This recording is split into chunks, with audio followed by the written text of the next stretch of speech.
Olá, estamos de volta com o programa Lente Aberta. O assunto agora, diferentes visões do pós-vida ao redor do mundo. Comigo no estúdio está o professor de filosofia e também sacerdote de Umbanda, Bruno Grubi. Bruno, obrigado pela sua presença hoje aqui. Eu que agradeço a oportunidade. Bruno, nós temos no contato com a religiosidade expressões que também são próprias de cada época e de cada região do mundo. Isso se encontra profundamente ligado à cultura dos povos antigos e também dos povos atuais. E as visões do pós-vida ao redor do mundo são muito distintas. O que acontece depois que a gente literalmente sai desse plano existencial, ou seja, depois que a gente morre? Os católicos, os evangélicos, ou seja, os cristãos têm uma visão disso. Mas essa visão, que é hegemônica no Brasil, ela é muito diferente ao redor do mundo. Vamos dar uma voltinha pelo Oriente, né? No Oriente, como funciona isso? Por exemplo, o que acontece no pós-vida para quem é budista, por exemplo? É bem interessante a gente avaliar, né, quando a gente sai da nossa cultura e vai para uma cultura que às vezes é muito diferente, muito estranha para nós, a gente começar a avaliar com um pouquinho mais de cautela, sem fazer um julgamento tão pesado em cima, né? Perfeito. E na cultura, assim, religiosa do budismo, existem vários budismos. Então, a gente poderia ficar o programa inteiro falando só desses vários budismos, e ainda a gente não ia conseguir, né, abracar tudo que essa cultura tem para nos trazer, né? Mas, assim, de uma maneira mais genérica, que a gente poderia falar, né, que alguns segmentos do budismo tendem a acreditar, né, na reencarnação, né? Você sai do teu corpo, a tua consciência permanece, né, e essa consciência que é a vida, né, acontece uma vida no pós-vida também. Então, essa consciência permanece, ela vai passar por um tempo como se tivesse adormecida ou meio no mundo astral. Não é esse o termo que utiliza-se, né? Mas esse é o termo que a gente tem o costume de utilizar aqui no Ocidente, né? Perfeito. Daí ele vai permanecer nesse mundo astral e ali ele vai seguir o caminho reencarnatório conforme a necessidade daquela consciência, né? Então, no budismo vai ser assim, né? Vai ter, é óbvio, que vários rituais de passagem que vão ajudar os budistas a fazer um caminho seguro para o novo corpo. Se a gente pegar também o hinduísmo também é muito baseado na crença da reencarnação. Existe o karma, que são as consequências daquilo que você fez nas vidas anteriores, e o dharma, que são aquilo que precisa ser vivido nessa vida, é o caminho a ser trilhado nessa vida. Então, deixa eu recuperar essa parte aí. Então, o karma é aquilo que você tem como resgate de vidas anteriores, e o Dharma é aquilo que você tem de missão nessa existência pontual, é isso? Sim, é como se fosse a organização daquilo que você precisa cumprir, as ordens que você precisa cumprir para que a tua missão consciencial, né, que seja uma missão de expansão de consciência, se realize com plenitude.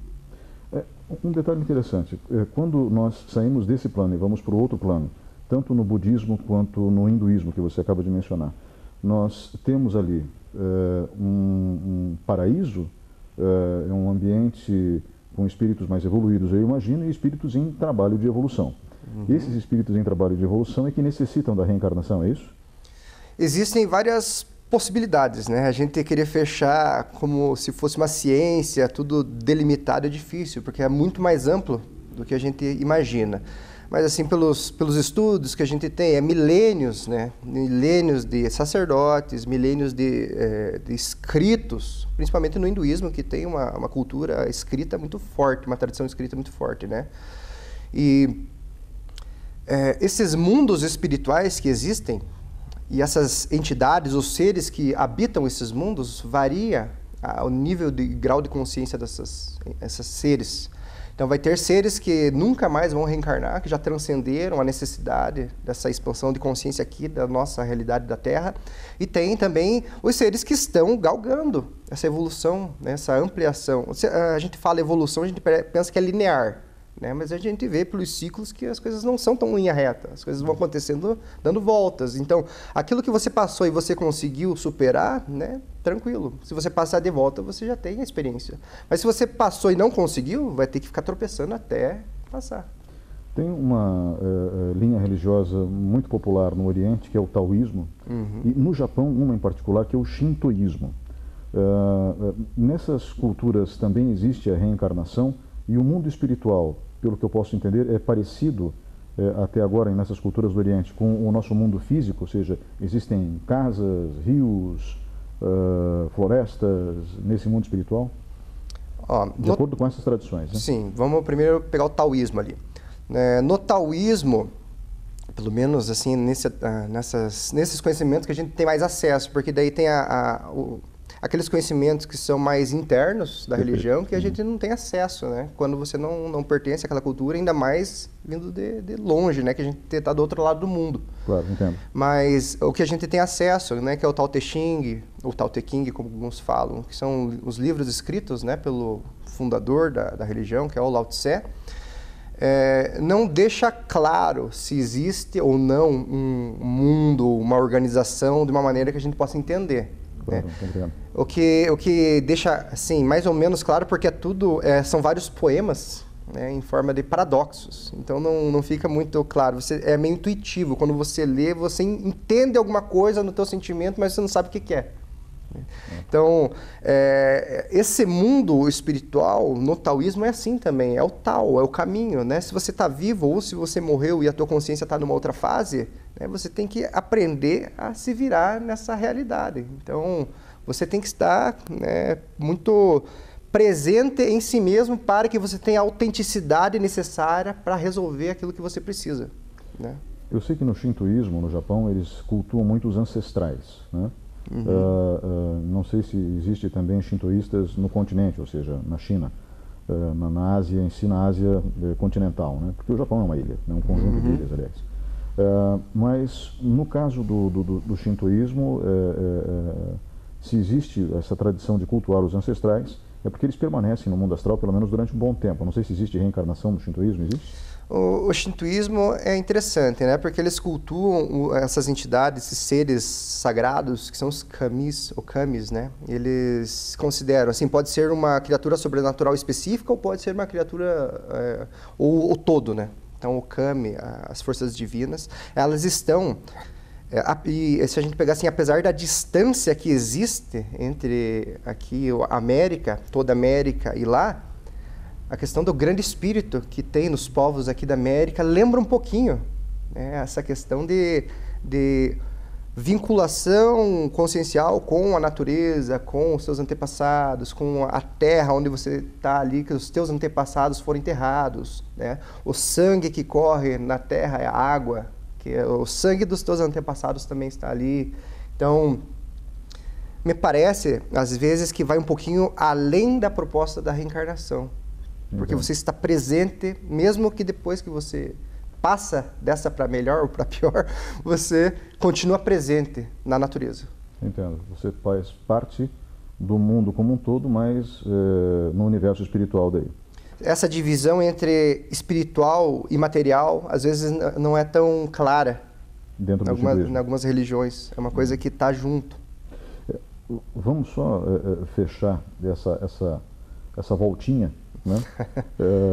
pelo Oriente, vindo em direção ao Ocidente. Né? Então, no século VII, um jovem órfão que casou com uma viúva rica acaba criando uma das maiores religiões do mundo. Né? O nome dele, Mohammed, conhecido no Ocidente como Maomé. E, embora os muçulmanos não gostem que a gente fale Maomé, né? Eles preferem que seja dado o nome correto do profeta, que é Mohammed. Mohammed mistura judaísmo com cristianismo e mais os conceitos que ele recebeu por orientação divina e cria o islamismo. No Islã, existe a reencarnação? Não, daí você vai para o mármore do inferno, como se dizia naquela novela antiga, ou você vai para o céu? No islamismo, né, você tem que seguir as regras, né? Existem regras precisas a serem cumpridas, regras inclusive... No Corão, né?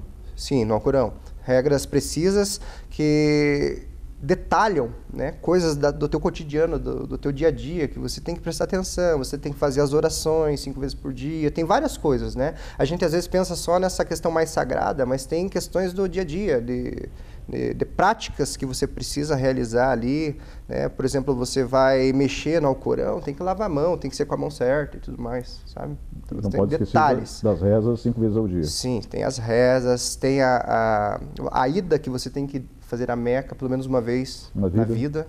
Então são questões assim próprias da religião, que cada religião tem. Mas voltando ali para a questão da reencarnação, se existe ou não, né, dentro dessa cultura, não vai ter, né? Porque é uma vez que você tem a oportunidade. Se você aceitou a conversão, se você não era da religião, né, do islamismo, mas ao longo da vida você se converteu e começou a praticar, tudo bem, né?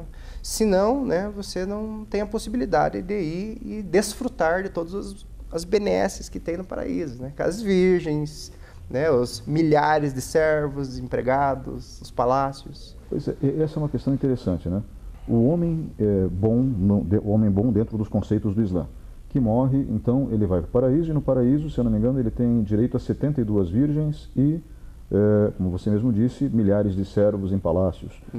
E as mulheres que morrem? Sabe que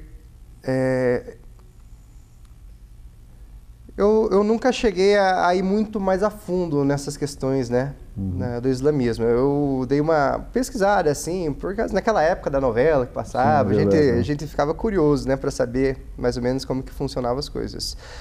E antes de a gente falar da parte espiritual propriamente dita das mulheres, é legal da gente dar uma comentada assim que a cultura islâmica, ela é uma cultura que puxa mais para o homem mesmo, né? Então o foco, inclusive o Deus é homem, seria homem, né? Não seria uma mulher. Allah. Allah. Então a mulher tem um papel secundário, né? Se ela cumprir as suas obrigações, né, correta, né, for direita dentro da cultura, né, também há um espaço para ela no céu, né? Perfeito. Bruno, vamos agora para um breve intervalo e nós voltamos em instantes com o programa Lente Aberta. Por favor, fique com a gente.